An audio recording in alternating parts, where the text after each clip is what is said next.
राघव अपने कमरे में परेशान होकर टहल रहा था कि तभी उसकी पत्नी रितिका की आंखें खुल गई। राघव को इस तरह कमरे में टहलते देखकर वो भी उठ बैठी। घड़ी की तरफ देखा तो रात के 3 बज रहे थे। इस समय राघव इतना परेशान होकर कमरे में टहल रहा है, ये सोचकर रितिका को बड़ी हैरानी हुई, जबकि दिन भर में राघव ने बिल्कुल भी आराम नहीं किया था। जब से बहन सुनैना की बेटी की शादी पक्की हुई है, तब से एक पैर पर काम में लगा हुआ है। अकेला मामा है तो हर काम में उसे भागना पड़ता है और इतना थक जाता है कि रात को नींद बिल्कुल भी नहीं खुलती। पर आज क्या हो गया? आज ए और अम्मा दोनों दीदी के घर गए थे, पर वहाँ क्या हुआ किसी ने कुछ नहीं कहा। एक तो राघव उसे सारी बात बताता भी नहीं है। सोचते सोचते रितिका ने राघव से ही पूछ लिया, क्या बात है जी, आपको नींद नहीं आ रही? पर राघव तो जैसे अपने ख्यालों में खोया हुआ था, उसने ध्यान ही नहीं दिया। रितिका ने दोबारा पूछा, तब उसने पलटकर उसकी तरफ देखा। कुछ कहा क्या तुमने? मैंने पहले भी वही पूछा था, अभी भी वही पूछ रही हूँ। आपको नींद नहीं आ रही, आखिर बात क्या है?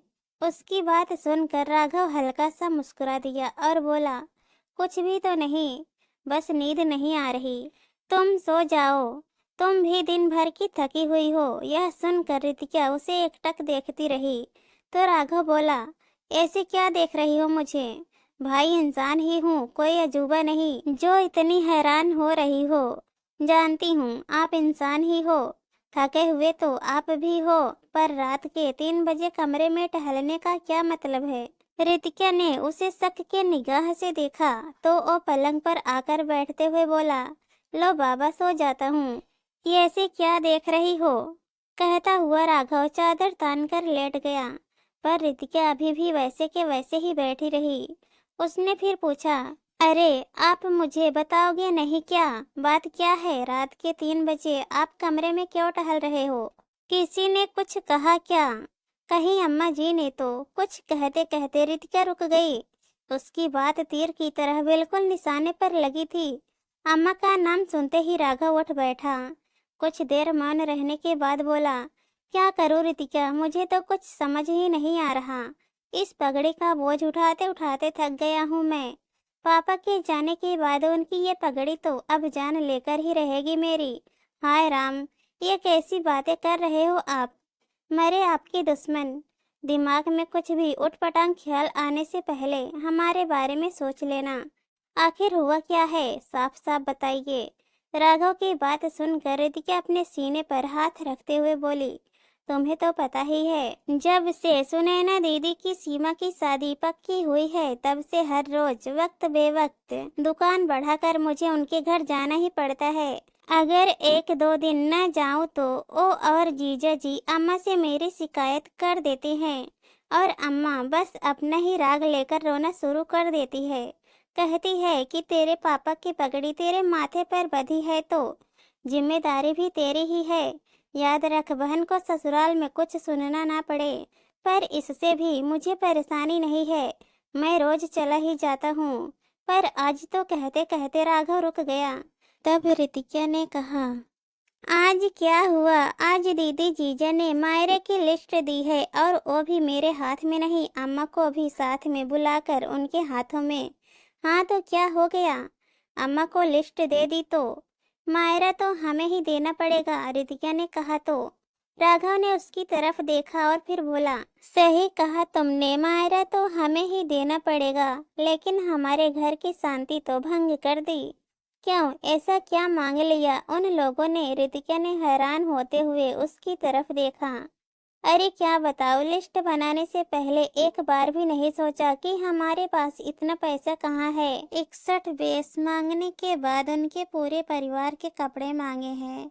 ऊपर से कहा है कि दीदी जब सीमा के लिए आएगी तो सोने का गहना और 11,000 नगद थाली में रखना। यहाँ मेरे ससुराल में मेरे मायके की भी इज्जत है। हे भगवान, इतना सब मांगा है, हम कहाँ से कर पाएंगे इतना?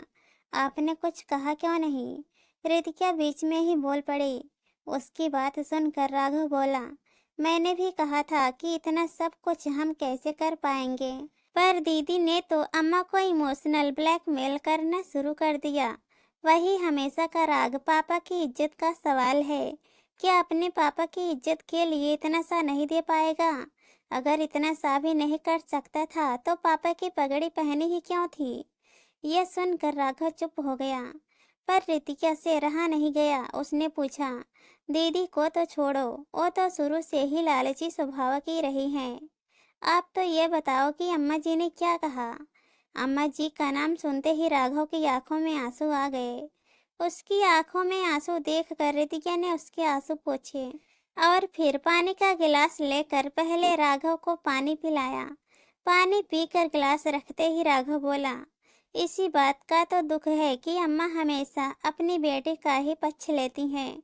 कह रही थी कि अपने पापा की इज्जत के लिए इतना सा भी नहीं कर सकता।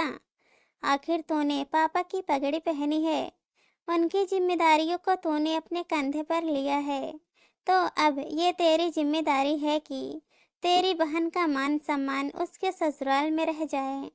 जब मैंने कहा कि अम्मा ये मेरे बस की बात नहीं है, तो मुझ पर चिल्लाने लगी।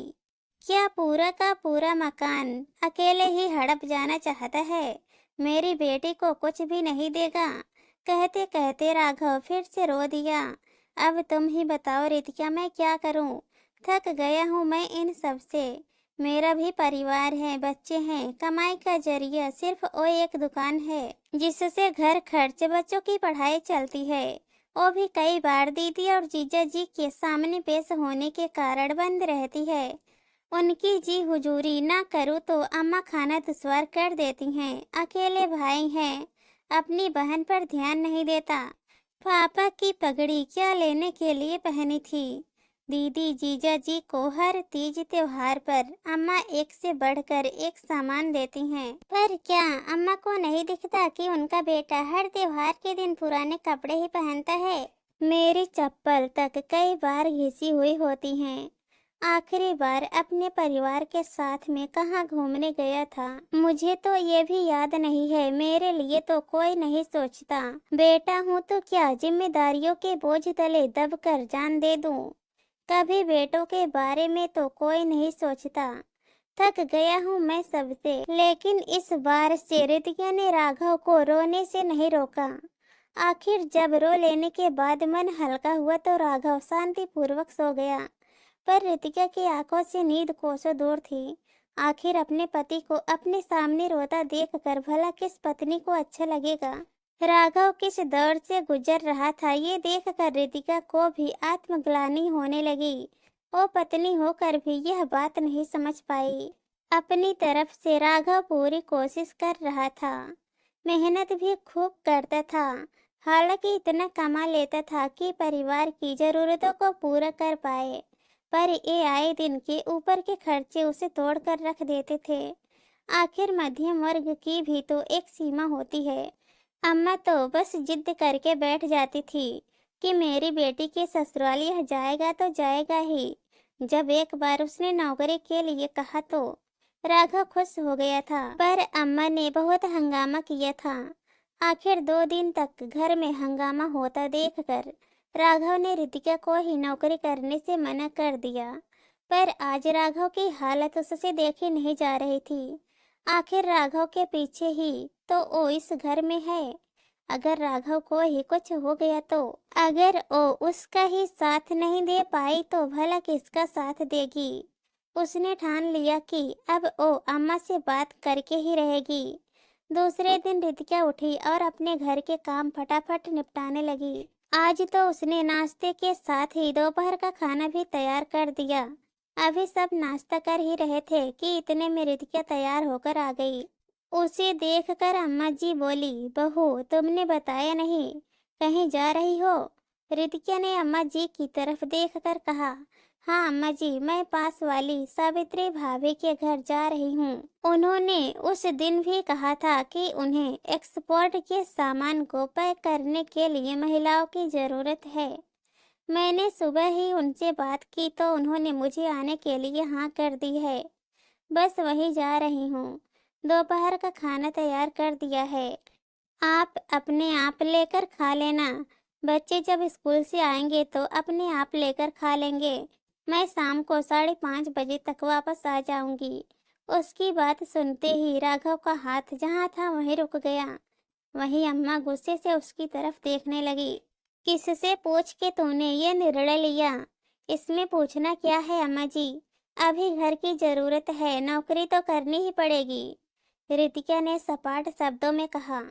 उसकी बात सुनकर अम्मा ने राघव की तरफ देखकर कहा, ये क्या बोल रही है? तू कुछ कहता क्यों नहीं? तुझे पता है ना कि मुझे बहू का घर के बाहर जाकर कमाना अच्छा नहीं लगता, और फिर यह चली जाएगी तो घर का काम कौन करेगा? मुझसे तो इस उम्र में यह सब नहीं होता। लेकिन इस बार राघव ने कहा, पर मुझे कोई परेशानी नहीं है अम्मा। अगर रितिका बाहर जाकर 2 पैसे कमाना चाहती है तो कमा लेने दो। कम से कम मुझे 2 पैसे का सहारा ही लगेगा। और रही बात घर के काम की तो हम दोनों मिलजुल कर लेंगे। कहकर राघव ने अपना नाश्ता खत्म किया और दुकान के लिए रवाना हो गया। वहीं रितिका अपना बैग लेकर बाहर आई तो अम्मा उससे बोली, खबरदार घर के बाहर कदम रखा तो। अभी तो मैं जिंदा बैठी हूँ, मेरी इजाजत के बगैर घर के बाहर भी नहीं जाएगी तू। क्यों नहीं जाऊंगी अम्मा? घर के खर्चे बढ़ रहे हैं, दुकान तो पूरे टाइम खुलती नहीं है, क्योंकि दीदी जीजा जी के लिए इनको अपनी दुकान बंद करके वहां जाना पड़ता है। अगर नहीं गए तो आप खुद इनका खाना दुश्वार कर देती हैं। ऊपर से अब ये मायरे का नया तमाशा कर शुरू कर दिया। अरे मायरा देने में हमें कोई परेशानी नहीं है, पर कम से कम क्षमता अनुसार तो मांगो। रितिका ने पलट कर कहा तो अम्मा चिढ़ गई। अच्छा, तो तुझे भी मेरी बेटी दामाद दिख रहे हैं? वो दोनों तो तुम लोगों को सुहाते ही नहीं हैं। अरे अपने पापा की पगड़ी अपने सिर पर बंधवाई थी राघव ने, तो जिम्मेदारी भी उसी की होगी ना। और ऐसा क्या मांग लिया मेरी बेटी ने? भूल मत, मकान पर मेरी बेटी का बराबर का हक है। और मायरा देने में दोनों को रोना आ रहा है। अम्मा की बात सुनकर रितिका हैरान रह गई। अब उससे अपना गुस्सा कंट्रोल नहीं हुआ। अम्मा, बेटे के प्यार में आपको बेटा नजर नहीं आ रहा? बेटे का भी अपना पूरा परिवार है, उसकी अपने परिवार के लिए भी जिम्मेदारियां हैं। उसकी आर्थिक स्थिति इतनी अच्छी नहीं है कि वो ये सब कर पाए। आपको खुद भी ये सब बातें अच्छे से पता है, फिर भी बेटे को ही दबाए जा रहे हो।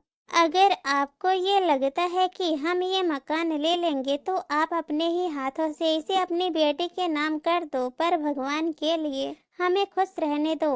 आपको शायद आपकी बेटी संभाल ले, लेकिन मेरे और मेरे बच्चों के लिए तो मेरा पति ही है। रितिका की बात सुनकर अम्मा थोड़ा ढीला पड़ते हुए बोली, अरे बेटा, ये सब नहीं करेगा तो लोग बातें बनाएंगे। अम्मा की बात सुनकर रितिका बोली, आपको लोगों की चिंता है अम्मा, अपने बेटे की नहीं।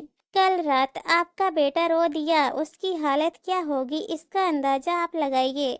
अगर कल को आपके बेटे को कुछ हो गया तो आपके ये लोग नहीं आएंगे हमें संभालने के लिए। पापा की पगड़ी पहनाकर आपने जिम्मेदारियों की बोझ तले दबा दिया है उसको। भगवान के लिए उसे भी थोड़ी सांस लेने दो। बेटा पैसे कमाने की ही मशीन नहीं है। रितिका अम्मा के सामने हाथ जोड़ते हुए बोली और वहां से चली गई। अम्मा को तो अक्सर बेटी दामाद की बातों में आकर लगता था कि मकान के चक्कर में ही बेटे बहू सेवा कर रहे हैं, पर आज तो बहू ने भी मकान बेटे के नाम करने के लिए कह दिया। आखिर अम्मा को यह एहसास हो गया कि उनकी बेबुनियादी की जिद उनके बेटे पर भारी पड़ रही है। आखिर अम्मा ने बेटी को फोन करके कह दिया कि मायरा उनकी क्षमता के अनुसार ही दिया जाएगा, ना कि बेटी के ससुराल वालों की मांग के अनुसार। आखिर उन्हें भी अपना घर देखना है।